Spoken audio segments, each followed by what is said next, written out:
And we have the next announcement from Triumph, the Tiger Sport 800 Tour. Tour. It's just not sitting right with me. Any better names, drop them in the comments. So what is this Tour? Well, it's actually a Tiger Sport 800 kitted out with a full factory fitted range of touring specific accessories and featuring the new dedicated Tour branding and graphics. Now unfortunately the horses aren't included. I assume everyone else noticed them. Maybe it's a small push to us to get out into the country and the wilderness, you know, for the ride.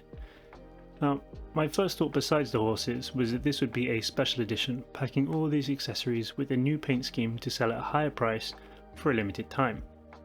But no, it's actually a permanent variation which is creating a kind of tier structure. And as for the price, well, I built my bike so you can see how it compares when you add the accessories to the standard Tiger Sport 800.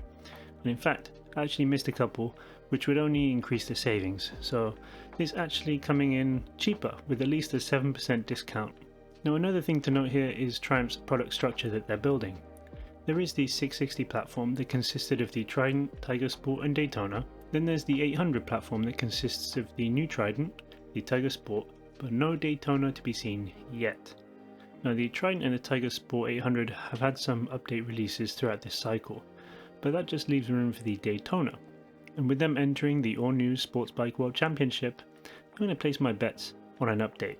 Maybe a race version of the 660, a limited edition, or a step up to 800. But what is also exciting to see here is that the addition of the Tour itself is creating a tier-like structure within the existing platform. Platforms within the platforms. So hopefully we start getting more affordable but exciting variations to suit each rider's preference within the other models. Now I personally love this matte cobalt blue. When I consider what I want in a motorcycle, I think this is actually ticking all the boxes and everything is already set up and ready to go. So if I could have a second bike, this would be it.